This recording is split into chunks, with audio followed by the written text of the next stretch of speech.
Tragedi 98 merupakan salah satu episode paling gelap dalam lembaran hitam sejarah Indonesia. Hari itu, Republik Indonesia nyaris runtuh dalam kobaran amarah dan kebrutalan. Dalam waktu singkat, negeri ini berubah menjadi neraka bagi banyak orang, khususnya bagi mereka yang terjebak dalam pusaran kerusuhan. Tanggal 12 Mei 1998 menjadi penanda awal tragedi besar itu. Mahasiswa Universitas Trisakti di Jakarta yang turun ke jalan untuk menyuarakan reformasi pulang ke kampus dengan tenang setelah bernegosiasi dengan aparat. Namun tiba-tiba suara letusan senjata membelah udara sore. Peluru tajam menghantam tubuh-tubuh muda itu dengan sadis. Lang Mulia Lesmana, Heri Hertanto, Hafidin Royan, dan Hendriawansi ambruk bersimbah darah. Padahal mereka bukan perusuh dan juga bukan penjahat. Mereka hanyalah mahasiswa yang membawa spanduk dan mimpi perubahan. Keesokan harinya, amarah rakyat meledak dan nyaris mustahil dipadamkan. Jakarta segera berubah menjadi lautan api. Toko-toko dijarah, mobil-mobil dibakar, lalu gedung-gedung raksasa luluh lantak.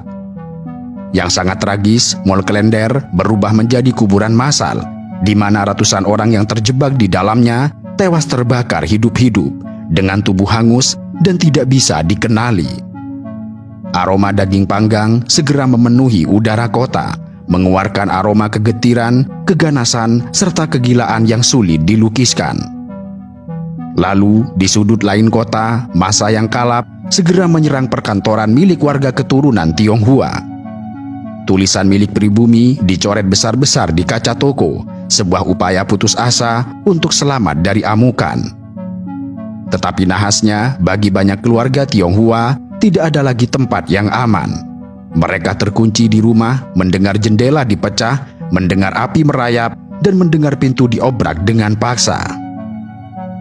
Yang paling memilukan adalah kisah perempuan-perempuan Tionghoa yang menjadi korban kekerasan seksual.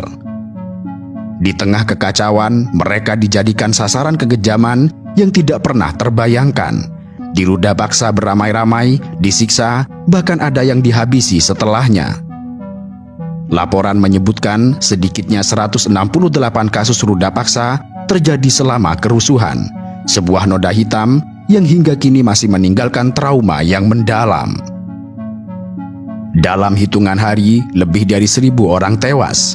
Sebagian karena peluru, sebagian karena terjebak di gedung yang dibakar, dan sebagian lain karena amuk massa. Ribuan orang luka-luka, puluhan ribu kehilangan rumah, toko, serta sumber nafkah.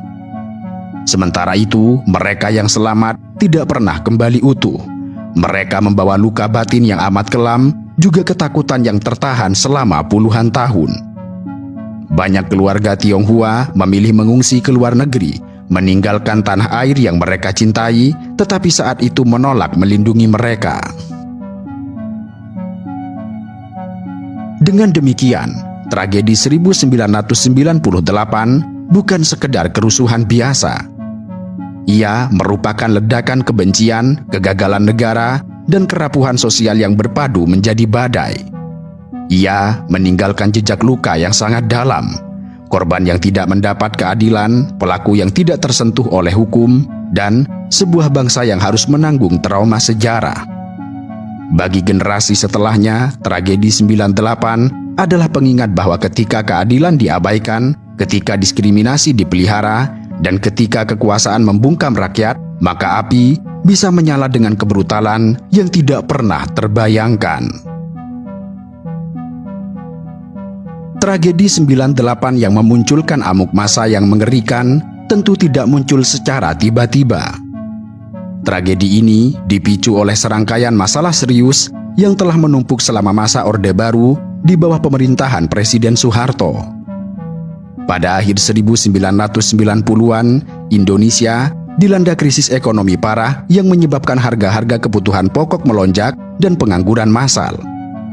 Krisis ini diperburuk oleh praktik korupsi, kolusi, dan nepotisme yang merajalela dalam pemerintahan,